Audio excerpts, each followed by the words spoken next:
So, good afternoon. On behalf of the Markup UK Organization Committee, I would like to welcome you to our next webinar. We are already at number 7 today. My name is Geert Bormans and I will be your host for this evening. Today, we will have Liam Quinn testing the upper limit of our bandwidth. Over the past few weeks, we experienced that XProc 3.0 is gaining popularity. But today, we can prove that XSLT is still going strong too. We are that many today, so thank you all for attending. I would like to take the opportunity of the larger audience to point out that we hope to have a live conference again, late May or early June 2021. And of course, we hope to meet many of you there then. Moreover, if you happen to have a cool XML or markup experience you would like to share, you could already start thinking about submitting a proposal for a talk. If you can't wait that long for attending a conference, let me point you to 2 of our upcoming sister conferences. There will be a virtual Balisage in July. My name is Liam Quinn.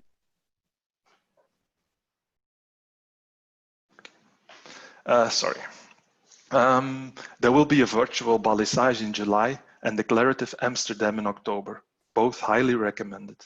You can follow the links from the sister events section on our website, markupuk.org. Before we go into today's webinar, you can ask your questions for Liam in the Q&A tab of the Zoom interface. My co-hosts, Andrew and Ari, will organize them as we go, and Liam will pick the questions up at the end of the webinar.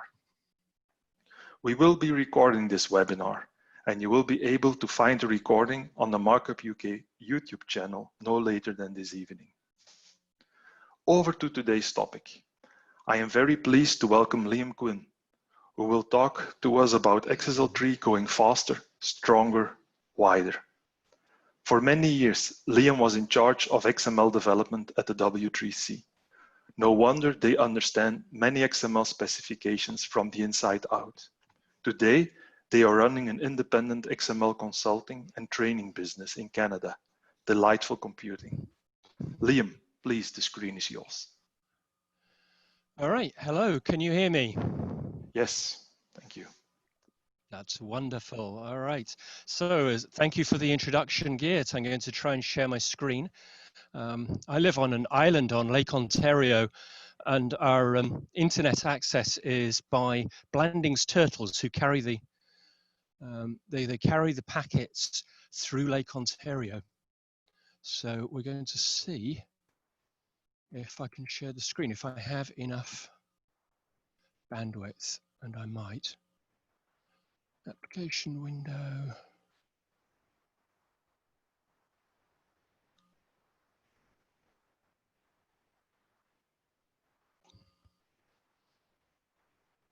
Let's see, can you see a talk?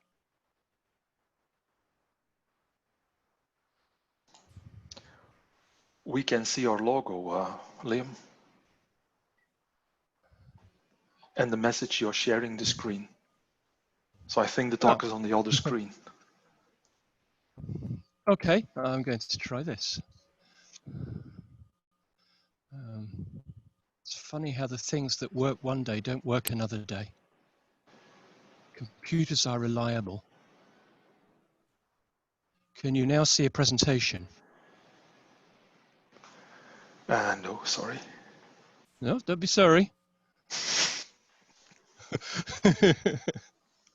We will get there in a moment, I'm sure. Let's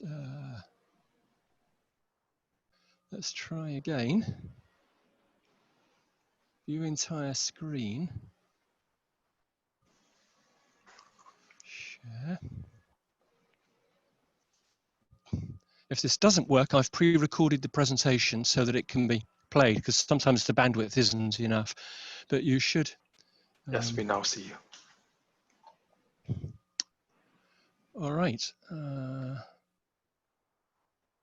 If I should now have a full screen presentation, and I should be on slide 2. Am I on slide 2, new in XSLT 3? Yeah, correct. Okay. And full screen. Good. If I go away, let me know on Slack. All right. Thank you, everyone, for coming. My name is Liam Quinn from Delightful Computing. I'm sorry for the technical problems, but that's life. I'm going to talk about what's new in XSLT 3 and compared to XSLT 2 and a little bit compared to XSLT 1, because XSLT 1 still has a lot of usage. But I really want to leave everyone terribly excited, wonderfully excited about XSLT 3 because it's great stuff. XSLT 3 is a language for expressing tree transformations, or you could think of it as a programming language. XSLT 3 brought us new data structures and types. It brought us higher level functions, also called higher order functions, or functions as first class objects in some languages, including dynamic functions. You can make functions on the fly and call them. You can handle more than XML. Even in XSLT 1, there was some text support, but it's been vastly increased. And you can generate HTML5, you can work with HTML much better, and JSON support is built in very deeply, as we'll see. There are new XSLT instructions and functions and operators. There's a more succinct syntax. You can often write things that fit on one screen instead of several screens. This can really be useful.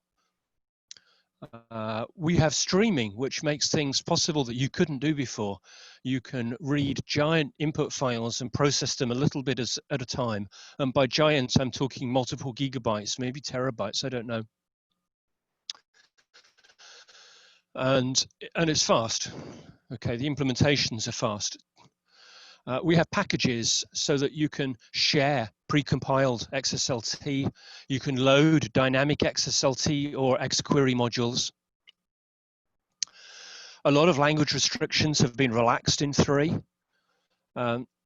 We have an exception mechanism, try catch, for greater robustness. And it's fabulous. It's a modern programming language. It's a modern transformation language. Before I get into the details, I want to talk about something I consider really important. Some of the new features really lend themselves to a new style of writing style sheets. And it's less like text processing and more like mathematics. If I could see everyone watching this, I would say, who's been using Haskell or ML as a programming language? Don't worry, you don't have to know anything about those languages. You don't have to know mathematics deeply. But when you use the new features, be aware of who's going to read and maintain the style sheets you use. It might be you a year or a decade from now. It could be you. It could be someone else who's more a text processing person. And I call this the rhetorical nature of XSLT. Who are you talking to and how, and what vocabulary are you using? How mathematical are you? How much do you go into EXpath functions, for example, and how much do you keep things a little bit more pedestrian, even if you're using new features? Okay, so XSLT 3 on slide 5 builds on XSLT 2 using XSL sequence and types. For those on XSL 1, XSL sequence is an instruction that that generates any type, any item, as opposed to XSL value of that always generates a text node. So XSLT3 adds all these new things. Let's start with the best one of all. In some ways, it's a quick win, and if you use nothing else from XSLT3, you will want this. Here's a message in XSLT1 on slide 6, and you can see the message has got interleaved different expressions and constant text fragments. It's kind of hard to read what's going on. In XSLT2, you'd probably use concat and strings, and it's still a bit messy. In XSLT3, we can use curly braces, which XQuery users have been able to enjoy since the beginning. So here, count $1 minus count items / found, how many found items there were, tells us how many there were lost. And garment -plural is presumably some variable we set before, just as in the previous version. And darlings, I lost 49 pairs of socks. All right. But this is so much more readable than, if I go back one, than slide 6, where it's quite hard to see that. And this is a really simple example because it had to fit on a slide, but I've seen XSL messages that were several screens long that turn into almost nothing when you do this with them. It's a huge win. Here's an element example. Computed text values, as they're called, always make text nodes. Right? So it really is kind of syntactic sugar for value of, but much easier, much less syntax. This is an XSL template that will match an ANA element, and it will generate a year element with the text value of the current element inside it. Okay. You can turn expand text on by adding expand text yes to any XSLT element, and you can turn it off again in a child with expand text equals no, in a child in the style sheet, that is. If you're using a direct element constructor, as I did on slide 8, I'll go back, the year element, you could put XSL colon expand text, yes or no, on that constructor element, and you'll it won't get carried through to the output. Okay, that's a great new feature, but it's pretty small. Right, we've got some restrictions that are relaxed as well, and I'm not going to go through them all, but I mean, I run a 3-day course on this stuff, and the 3-day course is pretty packed. I considered making it a 5-day course, but we'd all die of exhaustion. That's a very intense 3 days. XSLT3 is more orthogonal, so more instructions can have select attributes. You can use things, the match patterns are slightly less restricted. You can use self : foo, for example, in an XSL match pattern. Places where constant strings in attributes couldn't be made into expressions, so they couldn't make that change from going from XSLT2 to XSLT3, can now all take shadow attributes computed at compile time. So a shadow attribute in XSLT3 is an attribute with an underscore before the attribute name. And it becomes an attribute value template evaluated at compile time, supplying the actual attribute value. What does that mean? It means, for example, if you've got an XSL colon output statement with the public identifier for your doc type declaration, that used to be a constant string, it's still a constant string, but if you put an underscore before the attribute name, you can have an expression in there, and that expression has to be static. That is to say, it's evaluated when the style sheet's compiled. If you're compiling style sheets and shipping them to, or reusing them from Java, then it happens at compile time. But this is actually a huge win, and gets rid of those many of those cases where you had to use XSLT to generate XSLT and then run it. Okay, let's look at some XPath stuff. And I know I'm going quickly. It's partly because you can't interrupt, but it's also because you can go back and look at the recording afterwards if you want to, if you can stand my voice twice. So XSLT3 introduces actually 2 new kind of mapping operators. The equals greater than operator here, and the pling operator I'll talk about in a bit. And I apologize that the slide software can't cope with vertical double quotes properly, but here I've got a huge expression, and I want to remind you, I've used it because I want to remind this is quite complicated looking, but the 2 expressions I've got on this slide are the same as each other. And if we just take the last part, I don't know if you can, no, it's got rid of my mouse pointer, but if we just take, oh, maybe it's there, but you probably can't see my highlighter. I mean, I'm shining a laser light at the screen, but you can't see it, right? But if we look at the end of the second example, we've got uppercase David. And David is an argument, the string David is an argument to the function uppercase. And then if you compare to the first one, David goes to uppercase. So what this equals greater than operator that I kind of pronounce goes to, what it's doing is it's taking the thing on the left and supplying it as the first argument, the first parameter to the function on the right of it.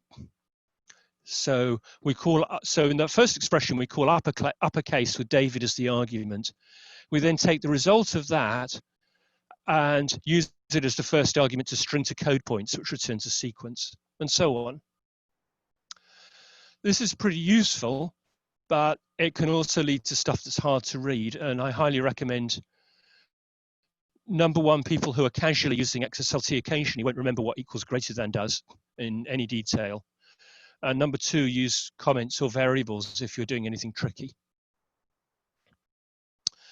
So on slide 13,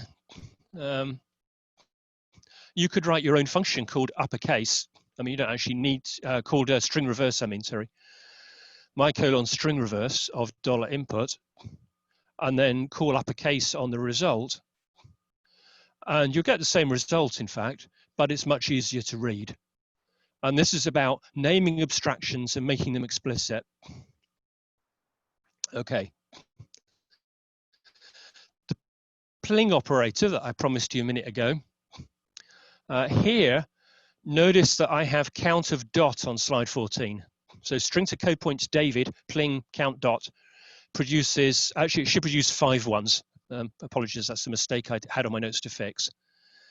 But because string to code points produce a sequence, then it works a bit like a predicate, and it evaluates count on each item in the sequence in turn. And of course, each item in our sequence will be a number corresponding to the Unicode position of D, then A, then V, and so on. So we're going to get a sequence of ones because each item is a number corresponding to one letter.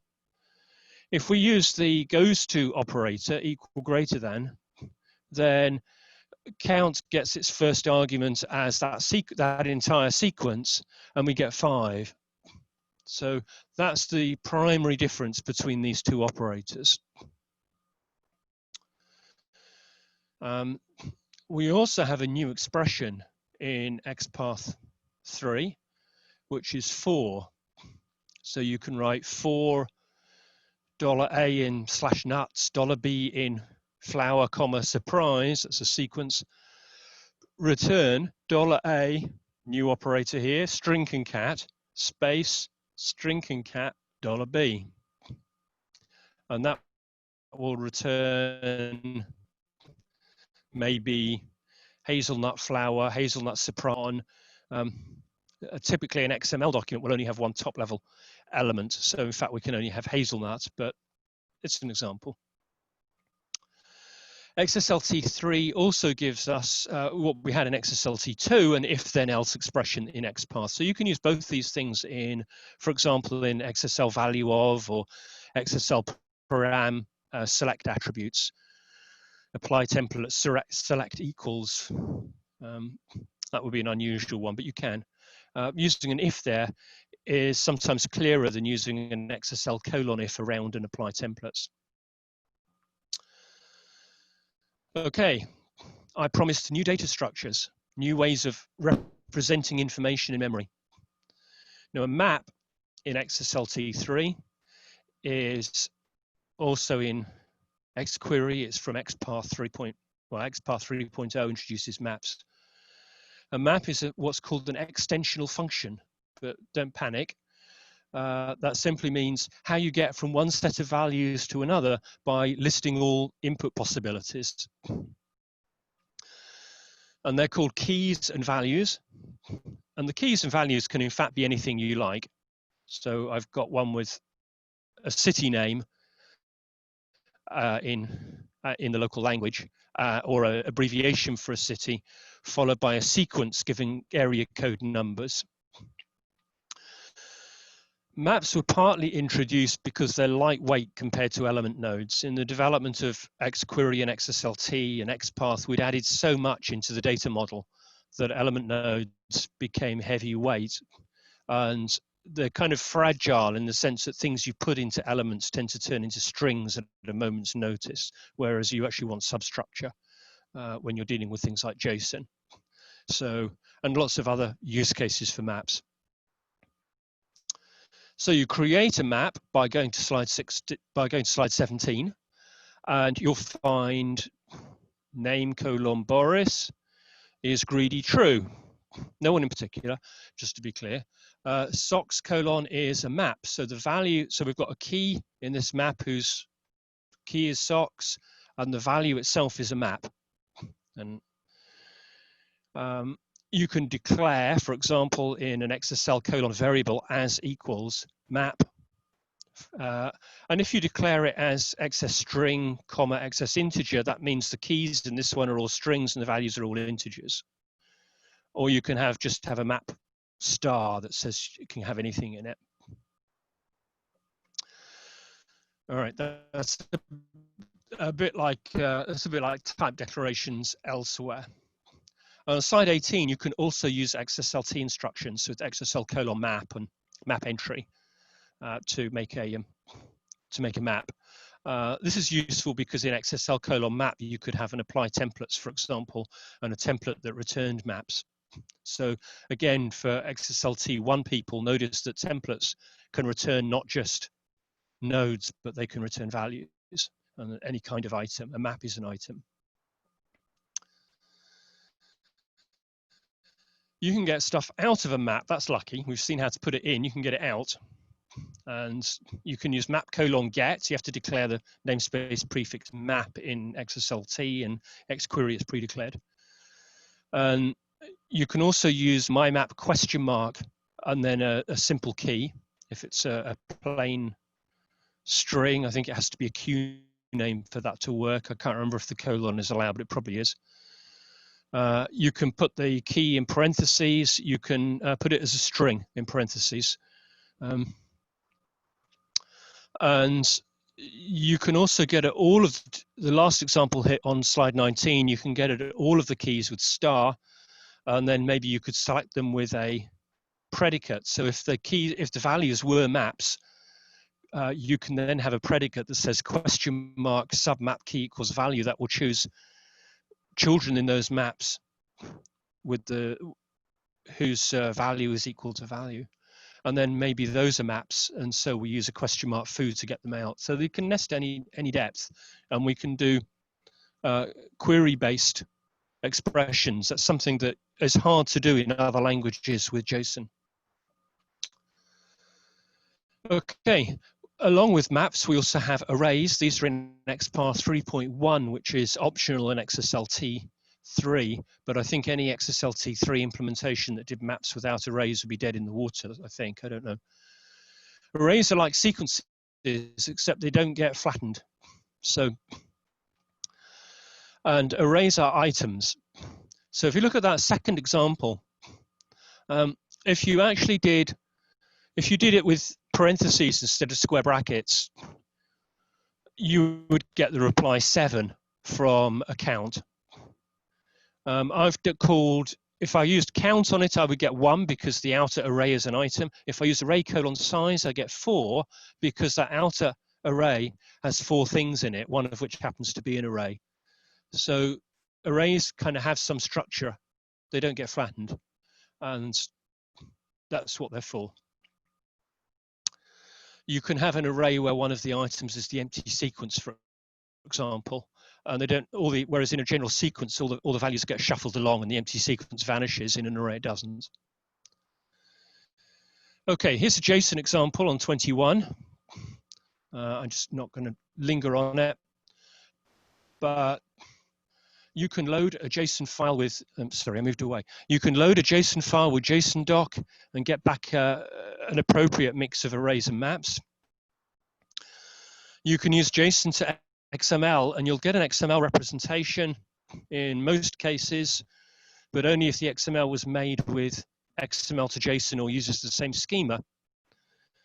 I say most cases because JSON keys are not necessarily things that you can have in XML content. There's some boundary edge cases. But if you created If you created a JSON from XSLT, it will obviously work. Now, these functions have lots of options, and to express those options, they take a map. And that's a paradigm that became quite common in XSLT3, is functions that take a map to express options. There's other programming languages that do that, including JavaScript and, of course, good old Perl. So we're all happy, right? So here on 23 are the functions, and I've just put them in the slides so that you know about them and you can go and look them up. But I'm going to move on. There's a more complex example for the same reason on slide 24. But I'm going to move on to slide 25. There's a couple of places where I've got extra detail in the slides to help you go a bit further. So on slide 25, we've got new functions. There's streaming functions.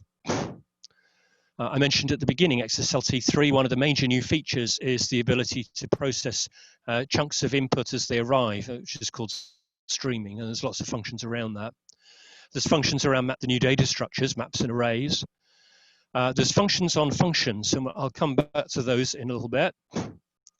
There's stuff around sorting, and in particular, there's a new sort algorithm, there's a new sort function, and I'll show you an example later. It's great. And how great can a sort function be? Well, you'll see. That's what you do as an author, right? You create tension. Okay. There's some new functions for interacting with the system, like serialization, environment variables, all sorts, new ways of getting input numbers. You can't write a random number generator in a functional language. It always returns the same number. So you have to seed it somehow. It's always been a big problem. Now we have random numbers, but we have lots more new numeric stuff. So there was a discussion of those on the XSL list today, actually, or on XML Dev. I can't remember, with Roger Costello posting something. It was quite fun. And don't forget, there are EXpath extension functions. So you can read and write files, process binary files, read and write zip archives. I've done stuff processing EPUB files, for example, with XSLT3.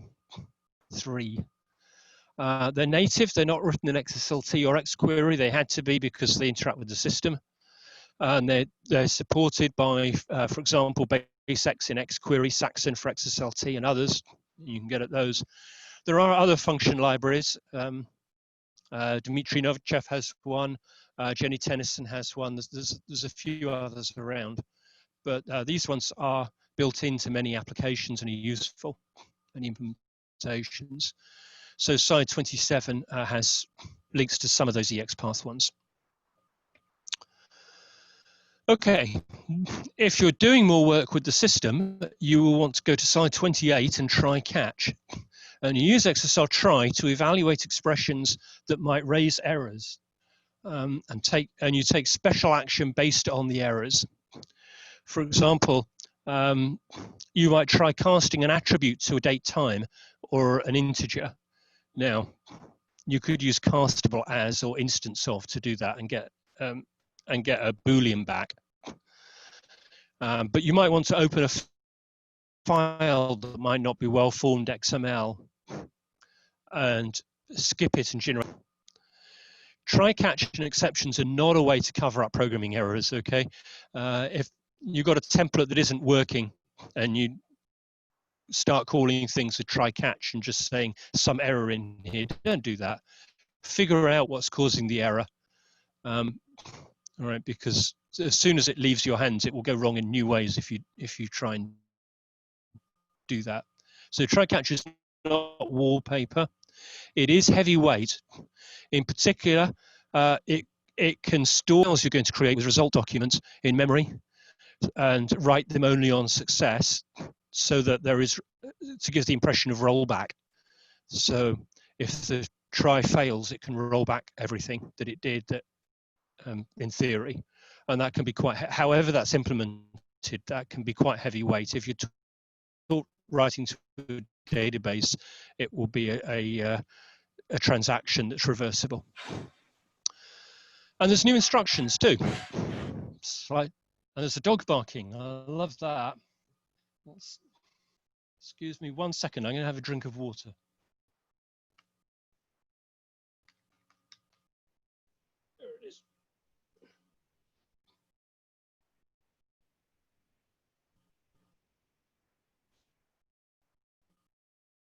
All right, good.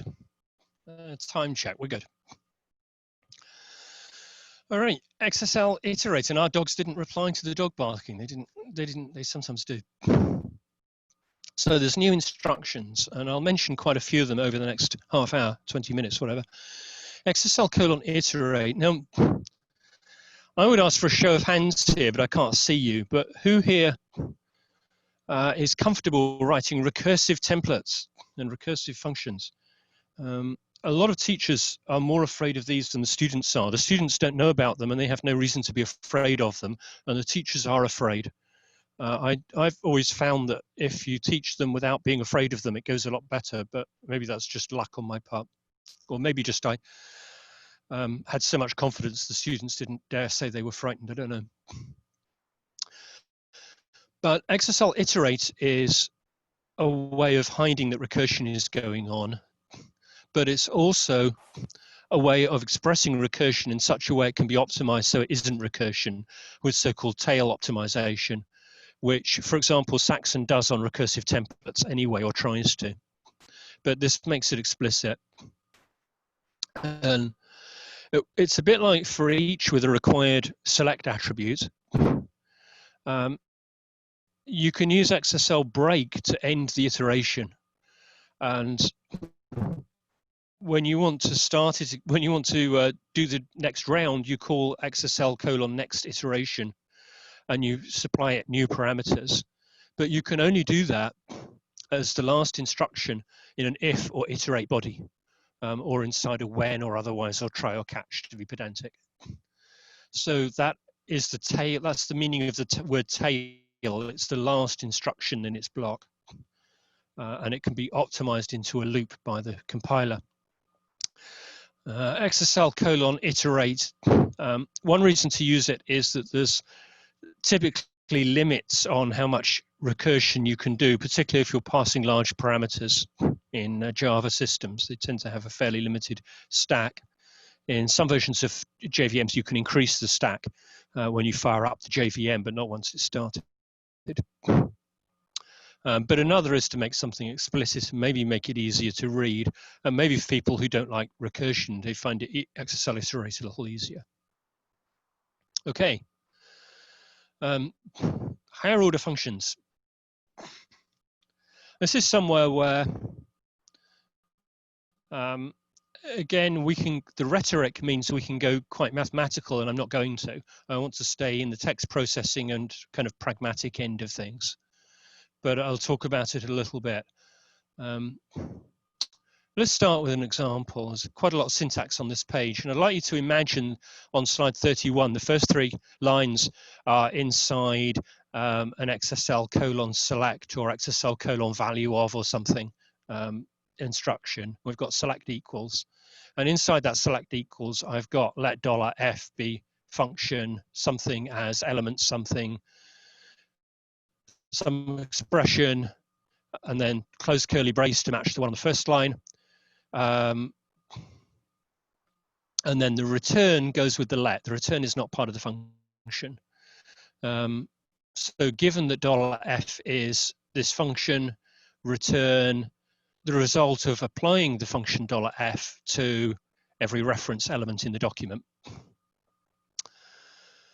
You can use inline functions in expressions, in select attributes and sequences and so on. Now, it doesn't have a name, it's an anonymous function.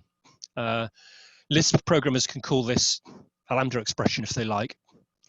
And it's usually clearer to use XSL function because that way you give it a name.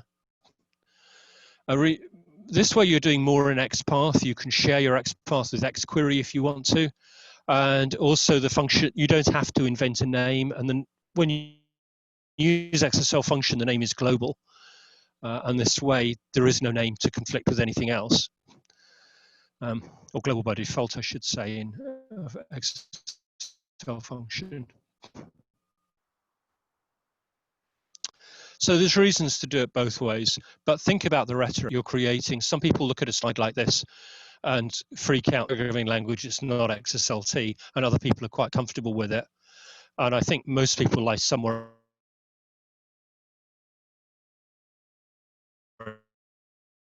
in between and take a little while to get used to it, and then a function. So a function on this, the syntax is that you say function, a list of parameters in paren optional, and a functional body in curly braces, and then we call it with the variable name and then open paren, close paren. I've used a variable. You could have a sequence of functions and apply templates on them, or use a for each and use dot instead of $f, or use the apply function, which we'll talk about in a minute. But I'm putting it in a variable for now. That lets me give it a name. Another thing you can do is you can make an inline function in a different way. I've said let slashify equals string join of something, question mark, with the second argument being a slash. And now return slashify with A, B, and C. And the first argument, the argument to my slashify function replaces the question in the function template.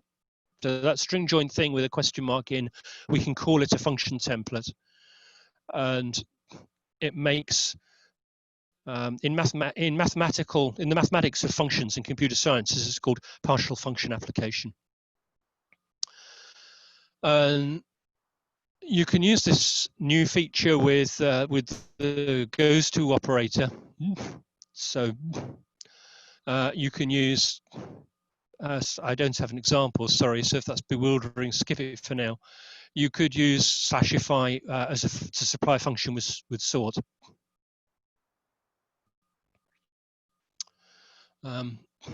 Okay, I should actually ask, I can't see the Zoom window while I'm in full screen sharing mode. So at this point, do we have any questions I should stop and deal with now?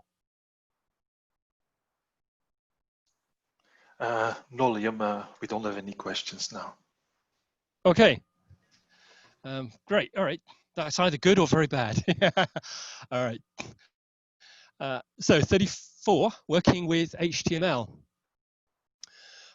One thing I think is a little sad is we didn't manage to get standard support for reading HTML5 into XSLT and XQuery, but the implementations tend to support it one way or another.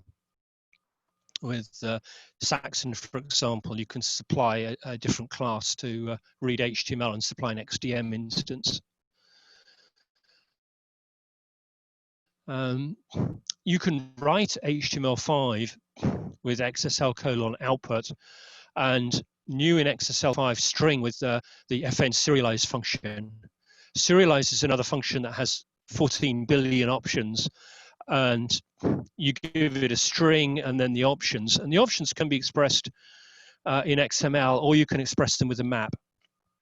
And then there are some new functions that make life a little easier for working with HTML. I'm just going to give you some of my favorite examples. One of them is for handling @class, which was always difficult in XSLT to get right. But one reason is that in HTML, @class tokens are use the HTML collation. ASCII characters are case insensitive and others are not. So I've got two examples there.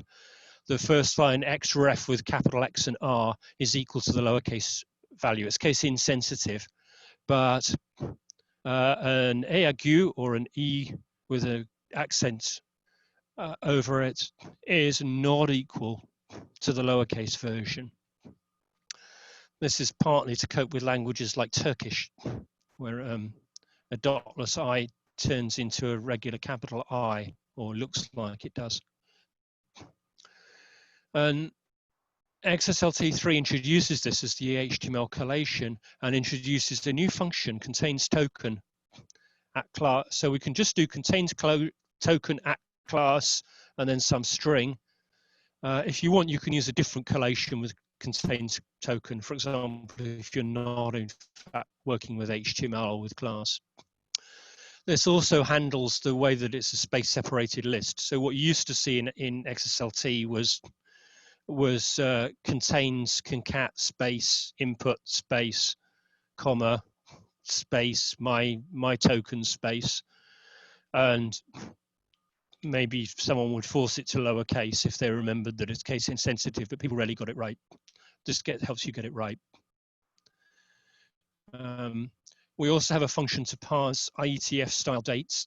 So because you tend to see those in JSON or sometimes in HTML contexts, in web contexts. They're slowly moving to ISO dates, but you still see a lot of the older IETF dates. Those are not internationalized, by the way, deliberately. The date time is always in English when it occurs in an HTTP header. And a reminder, you can turn expand text off, that feature that's so wonderful I started with, for generating JavaScript and CSS, where you need lots and lots of curly braces. And 37, we've got, we can get environment variable. One of the places that's helpful on the web is with the CGI interface in some environments, just as an example.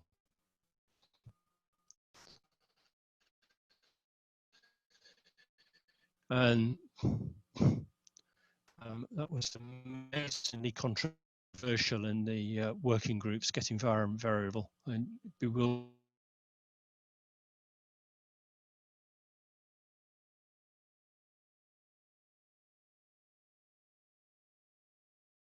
it was an easy thing. And with unparsed text lines, because not everything on the web is HTML. And it helps namespace to names. You can put the star colon name. So as I understand it, I don't know if it's in Saxon 10 or not, that lets just a plain body match a body in any namespace, if I've got that right.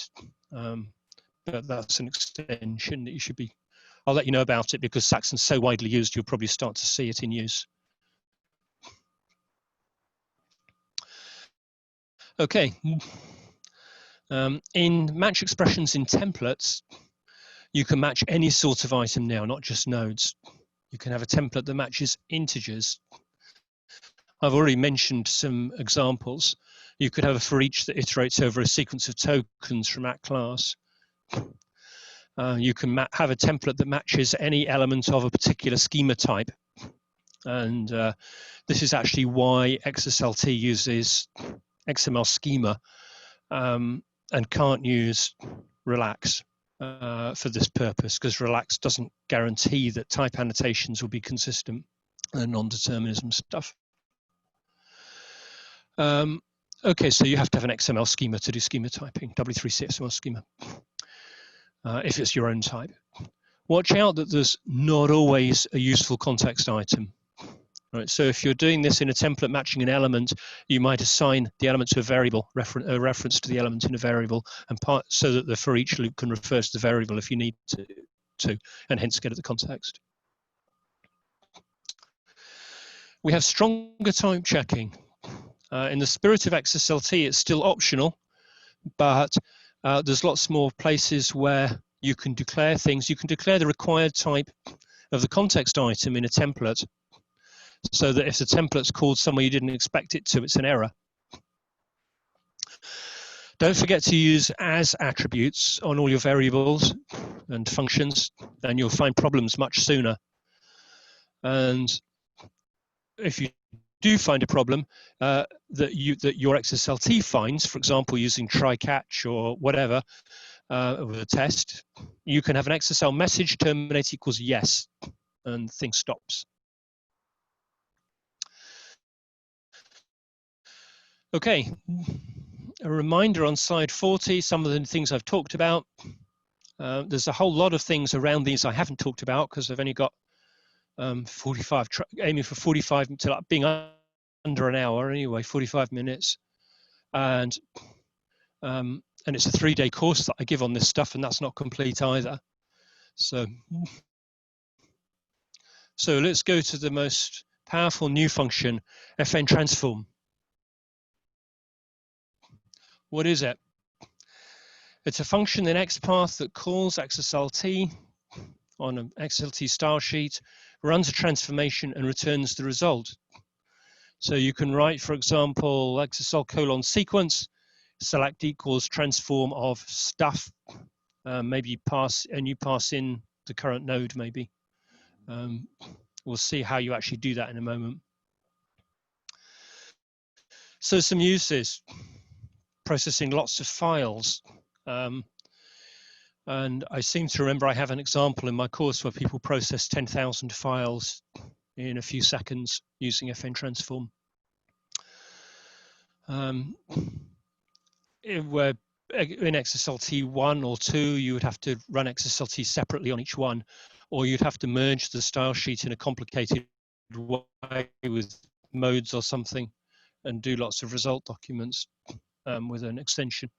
Now you can do it all in XSLT and you do it quickly. You can do XProc-like pipelines. Now we have XProc 3. Use XProc 3 if the pipelining thing is a major thing, and don't do too much of the stuff I talked about in Prague a couple of years ago. But it's still there when you need it. If you've got a major XSLT application, then you don't need to add a whole new technology to call subsidiary XSLT transformations. Often you can simplify style sheets by replacing modes. Just instead of a mode, have a separate style sheet that's much easier to read and everything is in one place. I've used FN Transform to replace build systems like Ant or Cocoon, and that worked very well and ran faster. Okay, FN Transform. And any talk on XSLT3 would not be complete without talking about streaming. So traditionally, a processor reads its input and then processes it and then outputs. And a streaming processor reads input as it arrives and processes it as it becomes available.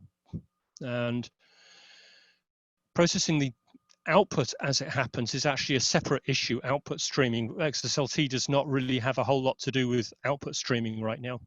But in some cases, you can achieve output streaming as well. For example, with result document. So there's a whole bunch of stuff about streaming in the spec, and it's quite hard to read and quite intimidating because it invents its own language with ways to tell whether a template or an expression is streamable or not.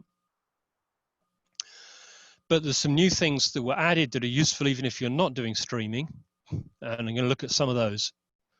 We've already looked at iterate, and we're going to look at where populated on empty and on non-empty because they're awesome.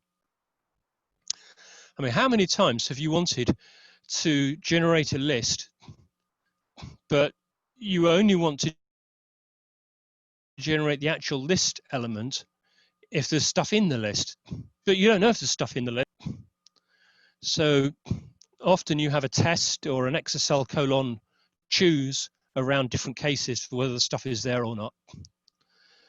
With where populated, you can put something. I've got a FN-wrap. I probably should have called it something else, list or something, but a top level wrapper element.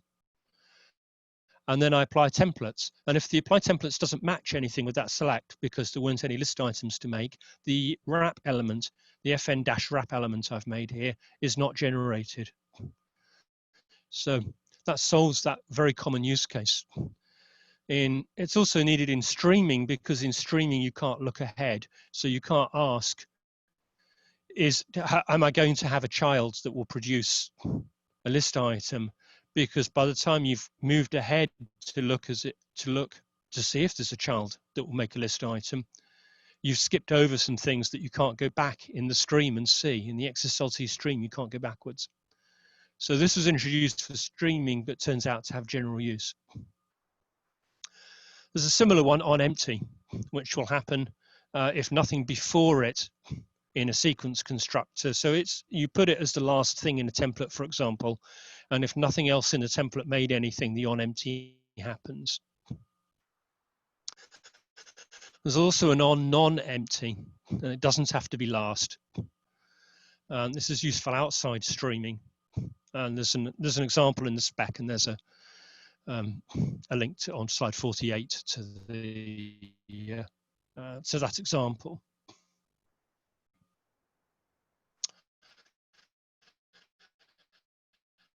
Okay.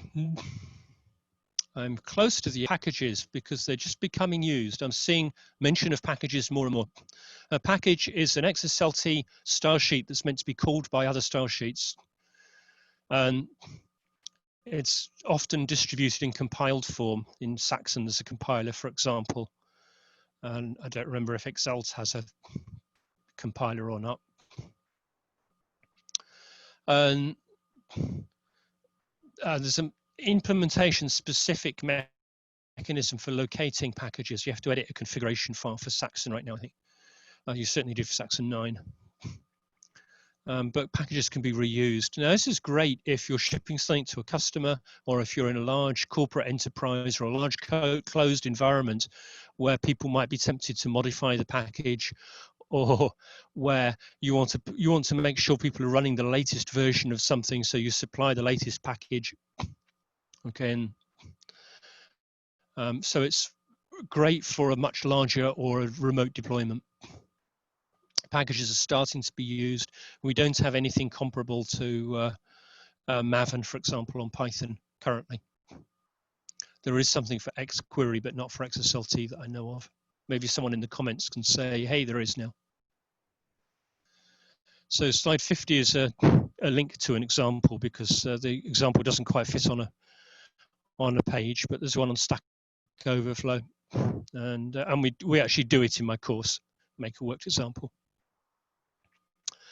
Similarly, you can also run load XQuery module. There's no FN query by comparison with FN transform, and it's partly because XML query relies a lot more on its context. There's a lot of prologue stuff that you tend to want to declare that you can't declare in the middle of a query. It's in the prologue. So you can load an XQuery module, and it appears when you've loaded it, it turns into an XSLT map with functions in it, and you can call the functions. Obviously, this depends on your XSLT implementation supporting XQuery. Saxon does, but not with a database. I should actually mention with FN transform, by the way, that's because that's in XPath and the FN namespace, it's in XQuery as well.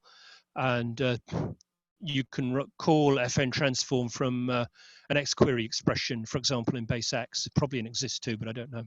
And Mark Logic, you can do it as well, and so on. So this kind of interoperability is a fabulous new thing that we got in the 3 generation, greatly increased interoperability between XQuery and XSLT. A pattern that it enables is using XQuery to query a database and make some kind of map or some kind of XML structure that you then pass to XSLT with FN transform from XQuery. And then you can do all the stuff I've been talking about in XSLT and generate, for example, a web page or a whole bunch of result documents or whatever. Okay, this also means that you might distribute XSLT style sheet that depends on packages, and we've got system dependencies. So you can pass a parameter to a style sheet, or you can have a static variable, and you can have a use when attribute saying on any element, saying use when only when this static expression is true.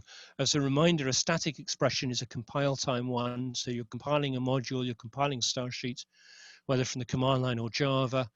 If you're just running a style sheet, then the implementation first compiles it and then runs it. The compilation is invisible, or it acts as if it does that. And so there's actually 2 kinds of parameters to XSLT3 style sheets. There's static ones and dynamic runtime ones. And static ones are consumed at compile time and the dynamic ones at runtime. And you distinguish them in the style sheet by declaring static equals yes on the XSL::param element. And that's really the only difference between them, except that the expression they use is restricted at compile time. It can't look at the input because there isn't any input when you're pre-compiling a module to send to someone. They're the people with the XML document, not you. Okay, so as a summary, we've got a ton of new features. We've got readability features, we've got new functions and operators, and I've just really given you a glimpse of them in this time. We've got the ability to call XSLT and query from each other. We've got streaming. We've got a more complete language with fewer restrictions and more fun. It's faster. There's a lot of optimizations in the spec. There's things like XSLiterate, for example, that will go faster. It's fabulous. It's a lot of fun to work with. So thank you very much. And I'll come back to the rest of the world. If you have questions, please put them in the QA. Thank you, Liam. Just for your comfort, most of the packets cross the Lake Ontario well enough. So okay. Yeah. So excellent overview. Makes us humble, actually. There's so much more to learn still. Thank you for showing what we have to learn and giving us some hints here. There's a question and some suggestions from Joel. I'll try to. I see them. Oh, you see them. Excellent. If not, yeah, we can. I couldn't. Yeah, no, fine. I couldn't see them while I was sharing the full screen because I've only got one screen on this laptop. Normally I would have a second screen running, but this laptop kind of dies in that circumstance recently. It used to work fine. Okay, Joel, thank you. Thank you very much for your comments. One of the things that I do when I talk about XSLT, one of the things I do in my courses is I do a show of hands at the beginning, who's comfortable going to the specs.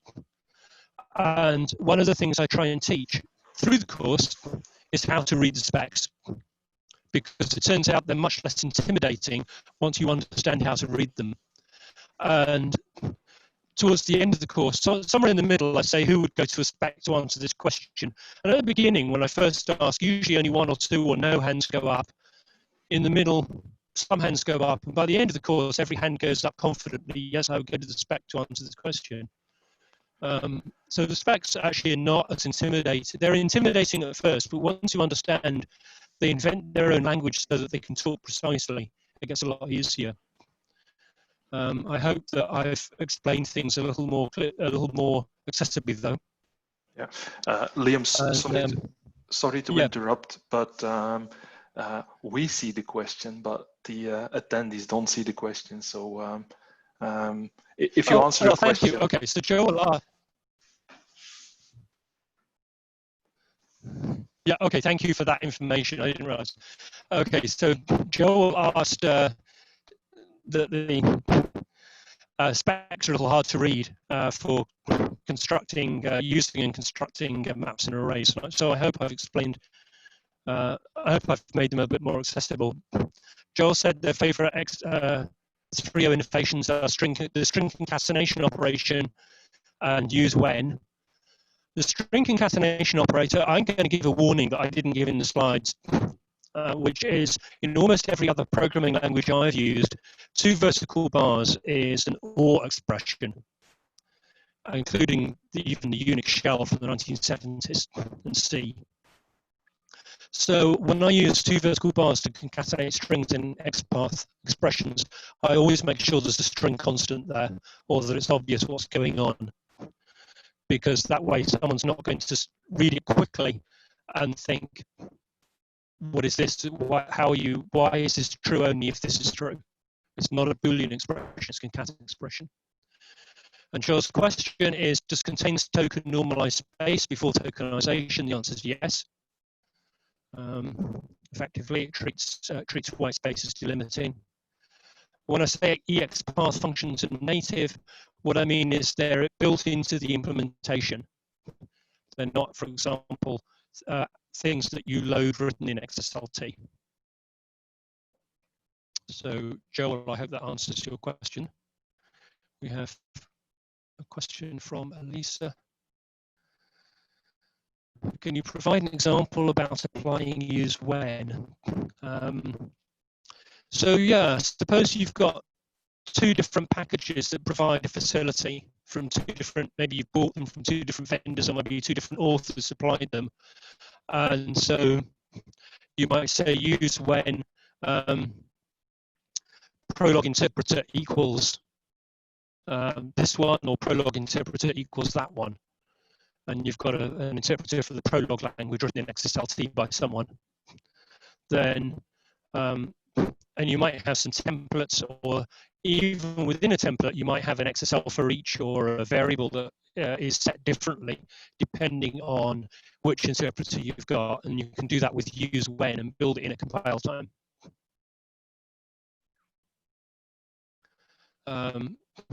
Norm, if I'm not answering your questions, please feel free to say in the QA, by the way, or to shout out. Maybe people have to be unmuted to do that. Norm, hi Norm. Norm observes that try catch makes the FN error function more useful because you can generate and catch application specific errors. And that is very true. There's a whole lot around try catch and exception handling that, again, I couldn't talk about, but that's an important point. Sid asks if the comparison operators work on arrays, Sid Bauman, with implicit existential, well, equals, not equal, greater than, etc. The answer is yes, but not in the way that you're thinking, because an array is an item. And arrays and maps do not have defined identity, although in some implementations they might, because you can store them in collections. So I would say don't use the comparison operators on arrays,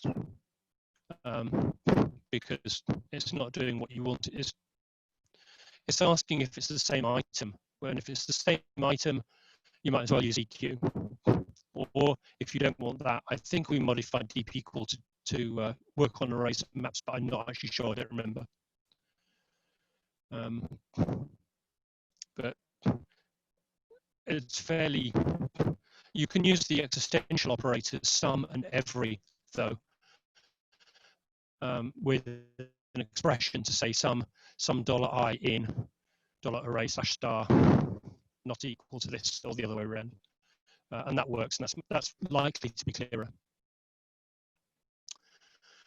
Rob Walpole says thank you, and the answer is you're welcome, but then goes on to say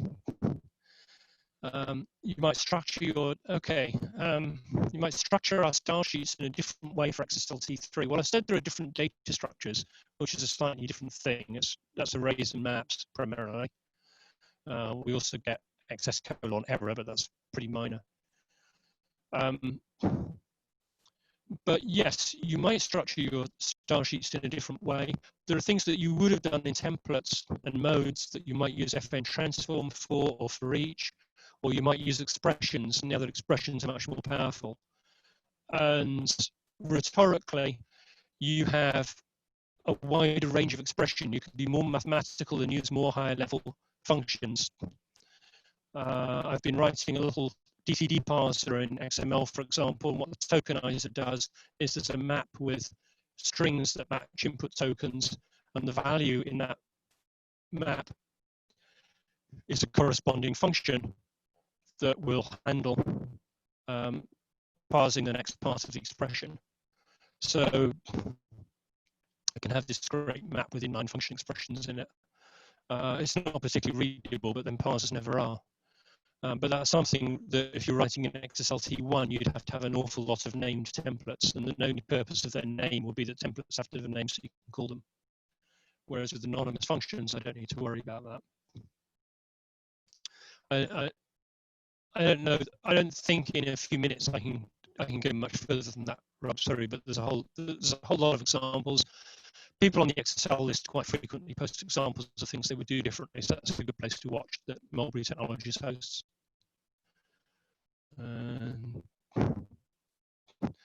Norm says his favorite use when trick is an XSL message with a static variable to control when it's output, and that's a really good example. Use when debug greater than 3, for example. So, okay. I think at this point I have answered all the questions. Am I supposed to? That's correct, Liam. Thank you very much. There's a big round of virtual applause for this. So thank you. Before we, yes, sorry, go ahead. Oh, okay, so before we end this webinar, a few reminders. If you would be attending next week's XProc Q&A session and you have some questions of your own, please send them in into info@markupuk.org. And we still have a few seats left for Adam Retter presenting XQuery as the Plumber's Toolkit tomorrow. Don't forget to register if you have not done yet so. So for now, thank you, Liam, again for your excellent presentation. And all of you, thank you for attending and for your continuing support. Have a nice evening and hope to see you tomorrow. Thank you.